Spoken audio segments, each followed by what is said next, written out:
galera, beleza? Estamos aqui para mais uma videoaula para vocês. Dessa vez vamos tratar da gripe espanhola.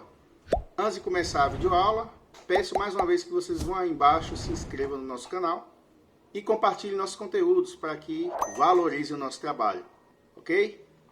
Vamos à aula? Bom, gente, vamos a mais uma aula.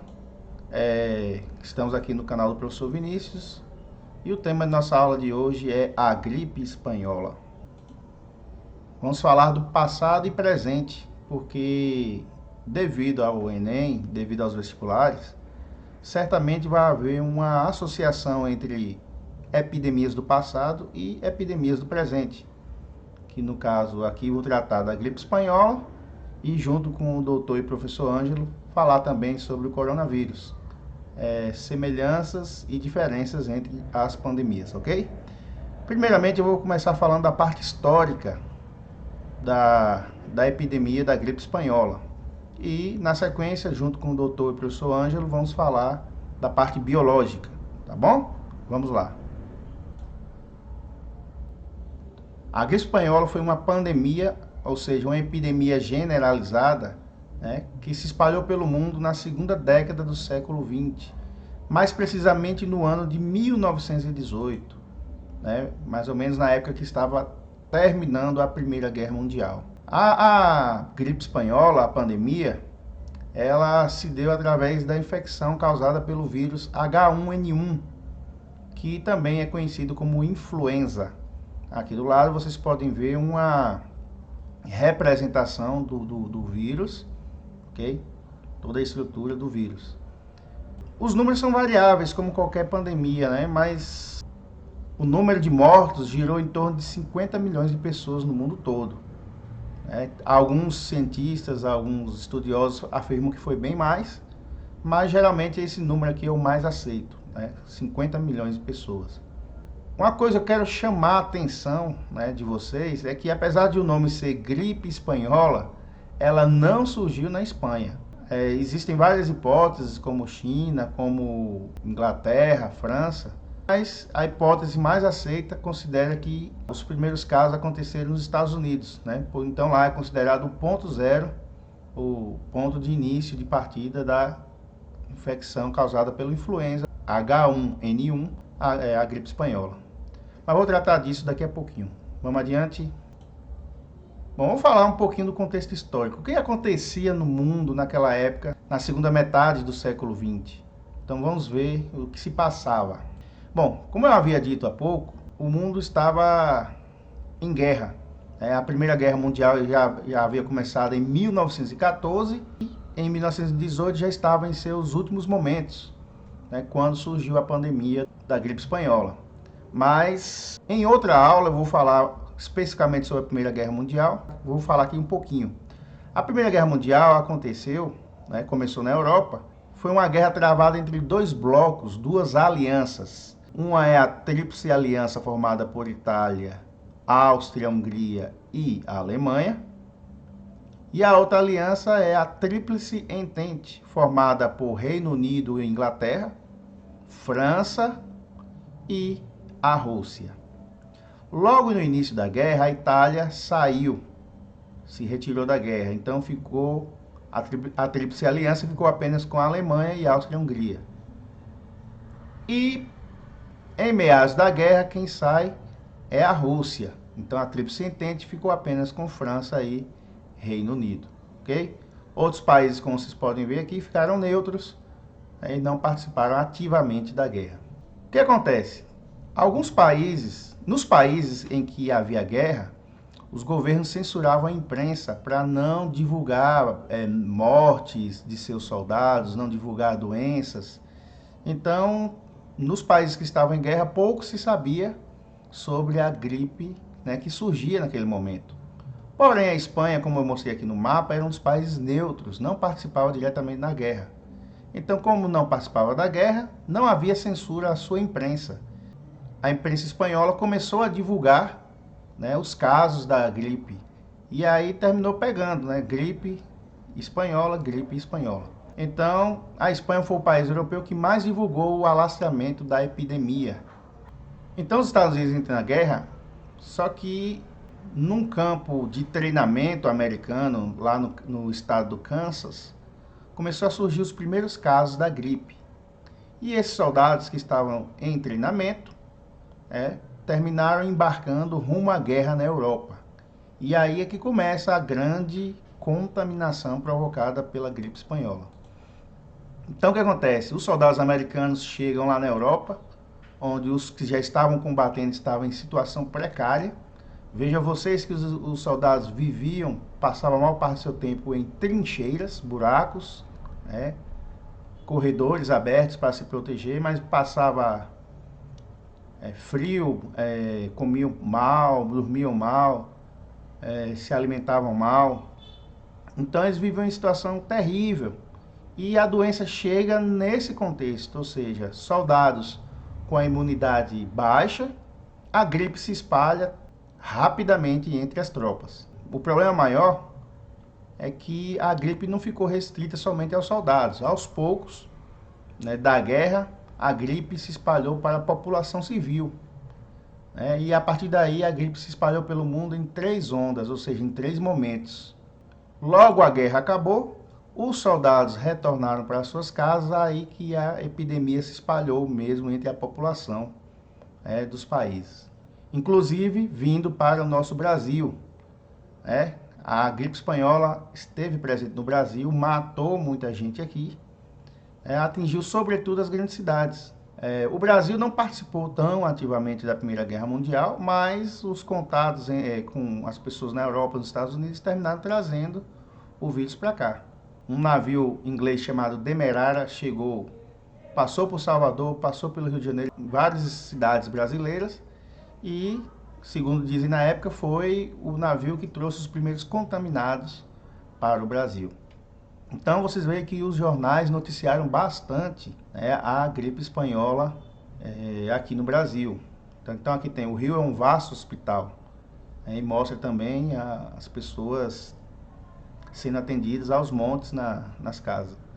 Morria muita gente, tinha que ser enterrado em valas. Tá? O interessante é que, assim como hoje a imprensa noticiava medidas de isolamento, como vocês podem ver aqui embaixo, conselhos ao povo, estão pedindo para não visitar ninguém, não receber visita, tomar alguns remédios. E para você ver a gravidade em que chegou a gripe espanhola, também no Brasil, é que naquele ano de 1918, o presidente eleito Rodrigues Alves, ele não pôde tomar posse, porque contraiu a gripe espanhola. Mais ou menos no mês de novembro ele iria tomar posse, adiou sua posse e terminou morrendo em janeiro de 1919. Vamos agora ver a parte biológica da gripe espanhola com o Dr. Ângelo. E aí galera, beleza? Estou aqui na casa de doutor e professor Ângelo Rodrigues, e vim aqui entrevistá-lo para a gente falar um pouquinho sobre a gripe espanhola e sua relação com o coronavírus, que é a pandemia do momento. E aí, Ângelo, tudo bem? Tudo bom, professor Vinícius? É um prazer estar aqui falando no seu blog. Tá? E estamos aqui para poder esclarecer algumas dúvidas que surgiram sobre o tema. Ok, vamos começar falando sobre o vírus da gripe espanhola. O que se sabe sobre esse vírus, chamado influenza? Professor, é o seguinte, na época, em 1918, não se sabia o que era o vírus influenza A H1N1, que é o nome dado ao vírus, causado pela gripe espanhola, e que também só foi descoberto realmente o que era o vírus influenza em 2005, porque eles conseguiram decodificar geneticamente o vírus. Tá? Em 2005 eles encontraram os restos mortais de uma pessoa que foi enterrada no Alasca, nos Estados Unidos. E eu acho que com a temperatura, com a conservação do corpo, eles conseguiram identificar esse vírus em algum estado. E aí conseguiram retirá-lo na época. Em 2005 conseguiram decodificar geneticamente. Tá? Então é por isso que hoje a gente conhece o vírus e conhece todos os seus subtipos, que é as suas cepas. Então hoje nós temos a vacina da H1N1, porque são diferentes cepas, diferentes tipos de vírus, de modificações. Ok. Como o objetivo aqui é fazer uma relação entre a pandemia do passado e a do presente, né? Então, o que esse vírus de hoje, o coronavírus, do Covid-19, tem de comum e tem de diferente do influenza?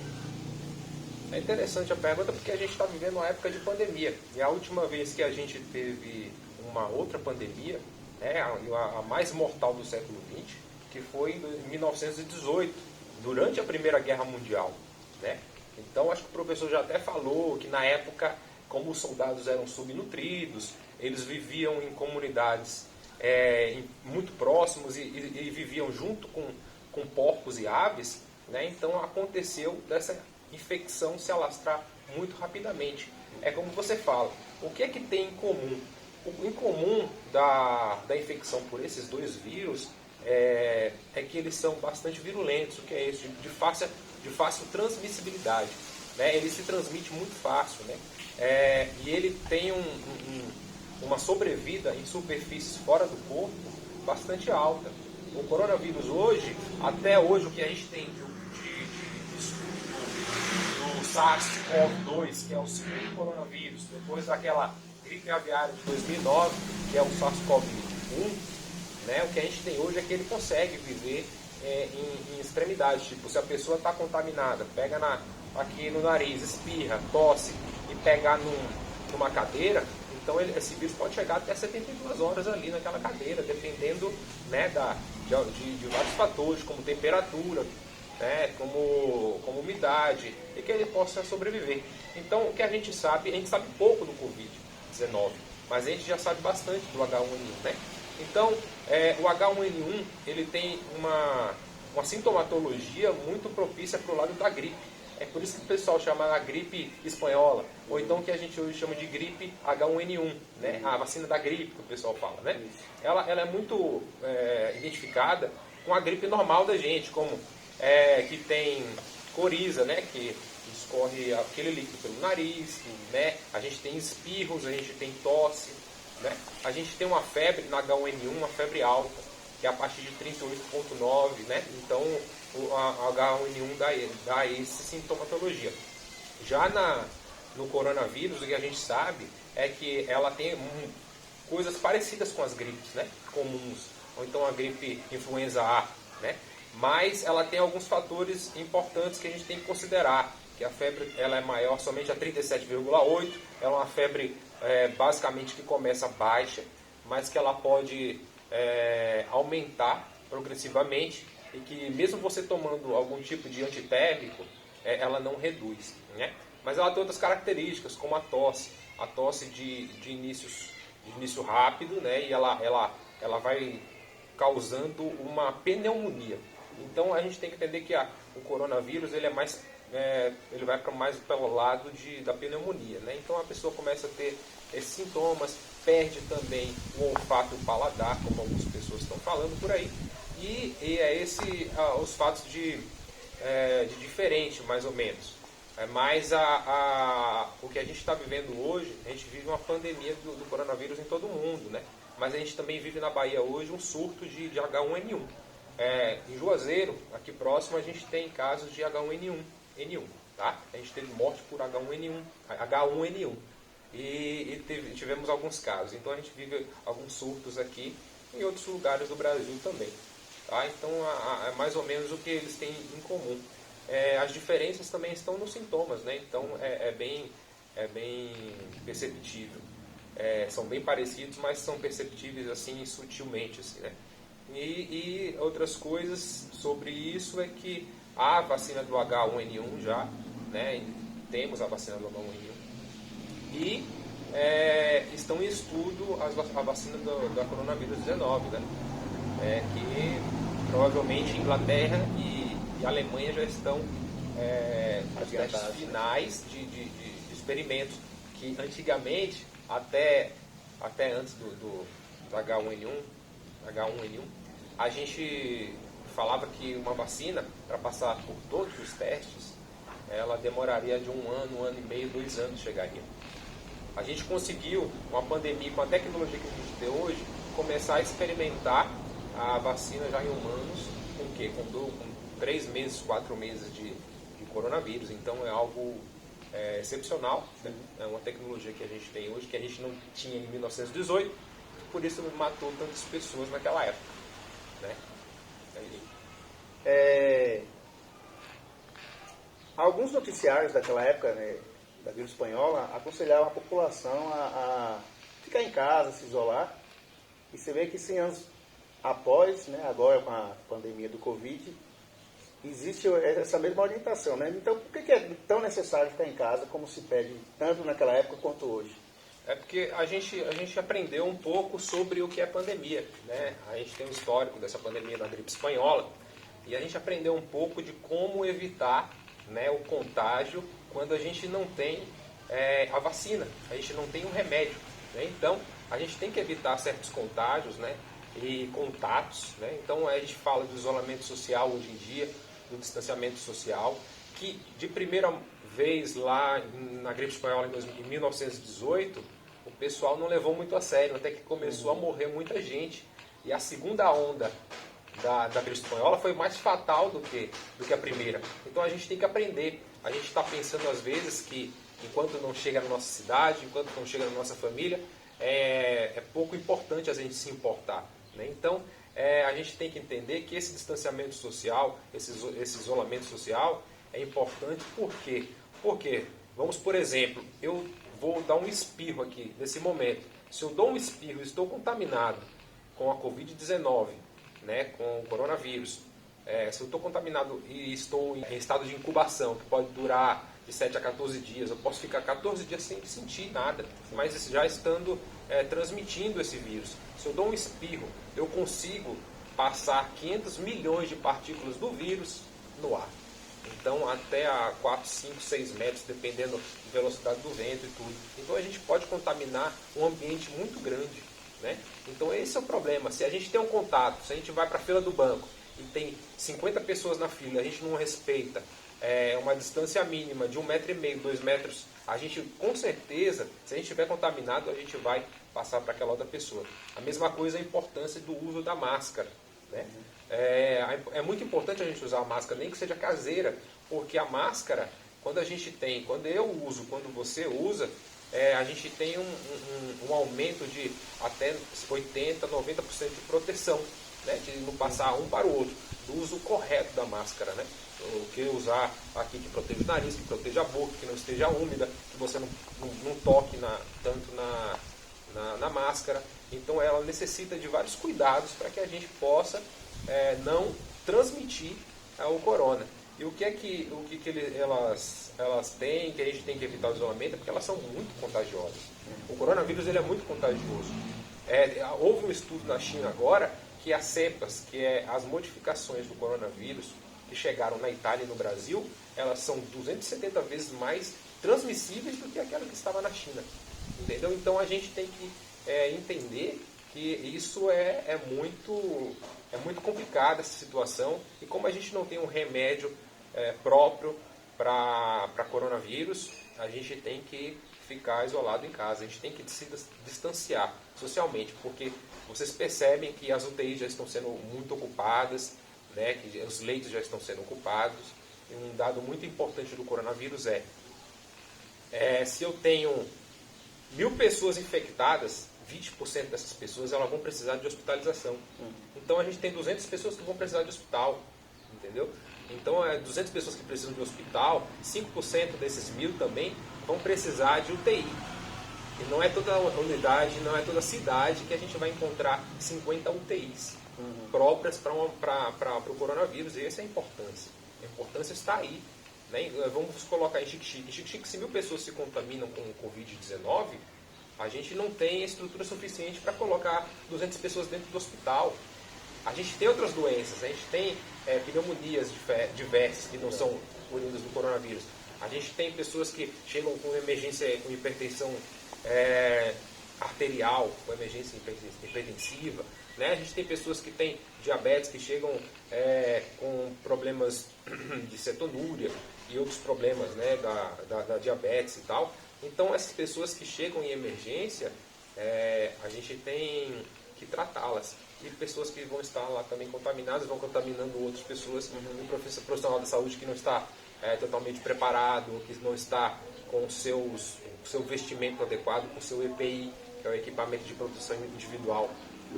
Então aquele que não está preparado, eles que não estão preparados, com certeza eles vão ter uma transmissão muito grande. E esse é o que a gente tem que tomar cuidado. É por isso que a gente evita tudo que é feito em sociedade, por mais que seja complicado, a gente não viver junto com os amigos, junto com as pessoas que a gente gosta. A gente tem que viver em distanciamento social por causa dessas questões. Então é muito importante a gente se atentar a isso nesse momento. Pegando um gancho que você falou aí, parece que a grande dificuldade de se tratar o vírus é a mutação, né? Sim. Parece que ela ocorre muito rápida e muitas variedades do vírus, né? A gente entende que hoje o coronavírus, como está em estudo, a gente não sabe quantas mutações já existem. Né? Porque o vírus é muito fácil mutar e ele é muito difícil ser tratado. Né? Porque diferente das bactérias, a gente sabe onde atacar. A gente ataca uma parte do ribossomo, a gente ataca a membrana, a gente ataca diferentes lugares e a gente consegue matar uma bactéria hoje, a maioria pelo menos. Né? Nós temos antibióticos capazes, mas são difíceis os medicamentos para vírus, porque o vírus ele entra como hospedeiro, né? Ele não é algo que tem vida. Ele chega lá, hospeda-se numa célula, injeta seu material genético, seu RNA, né? E começa a se multiplicar. Só que ele tem a célula como proteção dele. Então nenhum medicamento consegue ultrapassar uma célula e matar um vírus. Né? São poucos vírus que hoje conseguem ser controlados. Né? A gente não pode falar que estamos curados do coronavírus. Né? A gente está dizendo que a gente foi tratado e estamos recuperados, né, do coronavírus. Mas não curado porque o vírus continua ali, pelo menos os anticorpos, que são aqueles capazes de matar o vírus, eles estão ali. Né? E por isso que a gente fala assim. Na época da gripe espanhola, existia um medicamento que era passado, mesmo sem o conhecimento da causa da doença, que era o medicamento do momento, né? ou a substância do momento, por melhor dizer, que era o tanino. Hoje se fala muito em cloroquina e hidroxicloroquina. O que se trata dessas questões? É importante dizer que quando a gente está em época de pandemia, quando a gente tem uma doença que a gente desconhece, sempre tem que ter um salvador da pátria. E o salvador da pátria sempre é algum medicamento. Naquela época a gente tinha a tanina, né, que você me falou com o nome comercial, mas que era a que a gente chama hoje de aspirina, é a chamada AS, né, ácido acetilsalicílico, que na época era hoje é tratado para pessoas que têm algum tipo de problema cardíaco, que tem provavelmente trombos, embolismos. Então a gente trata as pessoas com AS, né?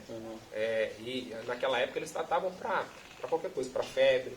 Se a pessoa tinha febre, se a pessoa tinha dor no corpo, se tratava com AS. Né? Então, só que naquela época eles não tinham conhecimento da quantidade que a gente tinha que aplicar, né, para aquelas pessoas, dar para aquelas pessoas. Né? Então, a quantidade, eles chegavam a uma certa quantidade que eles eram intoxicados. E as pessoas morriam por intoxicação da aspirina. Né? Então, como não se tinha estudos e como alguém deve ter falado, aspirina é boa para isso. Aí começava a tomar aspirina e as pessoas começaram a morrer com intoxicação. Né? E hoje a gente está falando de coronavírus e alguns especialistas estão dizendo que a cloroquina e a hidroxicloroquina são boas para curar o coronavírus, né? Mas como a gente tem que proceder nesse momento? A gente tem que trabalhar com a ciência. E a ciência hoje é mãe da tecnologia, é mãe de tudo. Então, como a gente trabalha com a ciência existem vários e vários processos que a gente tem que entender. Né? A gente tem que entrar em testes, ver se realmente ela é eficaz, fazer os testes animais, fazer os testes em humanos e conseguir dizer se a cloroquina é eficaz ou não. A gente não pode dizer a cloroquina, eu vou fazer cloroquina e vou dar cloroquina e aí ele vai matar o vírus. E não é assim, o estudo não é assim. O estudo basicamente ele é muito controlado. Então, até porque essas substâncias elas não foram criadas a princípio para isso, né? Isso. Elas foram criadas para outras doenças e... Porque a cloroquina ela é usada na malária, né? Ela é usada na malária, a hidroxicloroquina também, só que a hidroxicloroquina também é usada para para algumas enfermidades do sistema imunitário, né, do sistema imune, que é algumas pessoas que têm lúpus eritematoso sistêmico, que é uma hiperreação imunitária a alguns fatores, né? Então a hidroxicloroquina ela é utilizada para tratar essas pessoas. E a gente não tem estudo nenhum que comprove que a hidroxicloroquina e a cloroquina é muito boa para o coronavírus, que ela sirva para que mate o coronavírus. A gente não tem esse estudo ainda. Há estudos em andamento, como o da Fiocruz, saiu um início do estudo da Fiocruz, que é um sistema, é uma entidade que a gente tem que acreditar, porque ela é muito importante para o nosso Brasil. E ele disse que na primeira fase, a hidroxicloroquina não tem atividade nenhuma sobre o coronavírus, mas a gente tem que esperar. Então a gente tem que chegar até o final para ver se realmente há algum medicamento que possa ir de contra o vírus do coronavírus. O que pode tirar de positivo é que, você analisando a gripe espanhola, não se sabia o que causava exatamente a doença, e por conta disso, pela tecnologia também não tão avançada, terminou nem se encontrando a cura, né? A gripe foi rodando, matando e sumiu por ela própria. Como hoje a tecnologia, a ciência mais avançada, a gente espera que não chegue a esse ponto. Porque a doença só sumiu depois que matou o tanto que matou, né? Foram 50 milhões de pessoas. A gente não pode esperar que 1/4 da população mundial morra, porque para tratar, para acabar com o coronavírus, né? A gente não pode fazer isso. Seria muito desumano esperar as pessoas morrerem ou se contaminarem ou criarem anticorpos contra a coronavírus. Alguns vão criar um anticorpos e vão viver, mas alguns vão criar anticorpos e vão morrer. A gente não pode descartar a vida das pessoas dessa forma. Então é algo muito importante. A gente não pode deixar esperar e morrer tantas pessoas para que a gente não ache importante primeiro o distanciamento social e o isolamento, né? A gente tem que achar importante isso nesse momento. A gente tem que entender que isso é mais importante do que a economia, né? Porque sem vida, como é que vai ter economia? Não vai existir. Então a gente tem que entender isso. Né? É isso, Ângelo. Aqui findei minhas perguntas, mas se você tiver algumas considerações a fazer, algum agradecimento, fique à vontade. Eu queria agradecer a você, a professor Vinícius, ao seu canal, que está trazendo importantes questões da história, em que está fazendo essa contextualização, que eu acho que é importante, porque vai chegando o Enem, e o Enem é um exame que realmente é contextualizado, ele traz diversas matérias de uma questão só, então a gente tem que entender que é dessa forma que a educação deveria ser feita, né? Trazendo assuntos atuais que relembrem a nossa história, né? E que podem nos ajudar adiante. Queria considerar também que nós estamos em época de pandemia e a gente, como profissional da saúde, a gente pede para que as pessoas fiquem em casa nesse momento, que mantenham o distanciamento social, né? Que saiam no máximo para fazer as obrigações, né? E que é um vírus. Nós estávamos preparados para uma guerra, uma terceira guerra mundial, mas nós nunca estivemos preparados para combater um vírus, um inimigo silencioso que mata sem a gente realmente ver, né? Então é uma consideração que eu faço, eu acho que todo mundo deve levar em conta. Estamos passando por um processo difícil, por um processo de aprendizado, é muito mais aprendizado, né? Então é algo que a gente necessita passar para que depois a gente possa encontrar os amigos e a família com muito mais prazer, né? E buscar os nossos melhores momentos assim. Então eu agradeço o seu convite, eu agradeço a galera que está aí assistindo e foco nos estudos e qualquer coisa, se precisar de mim, estarei sempre às ordens. Agradecer a Ângelo por nos trazer aqui na casa dele, por esse quintal maravilhoso que serviu de cenário para essa entrevista, e até a próxima. Valeu! E aí, galera, espero que tenha gostado da videoaula. Mais uma vez peço a vocês para ir aí embaixo, se inscrever no nosso canal, compartilhar os nossos conteúdos, valorizar o nosso trabalho para a gente produzir mais material para vocês. Um grande abraço e até a próxima aula.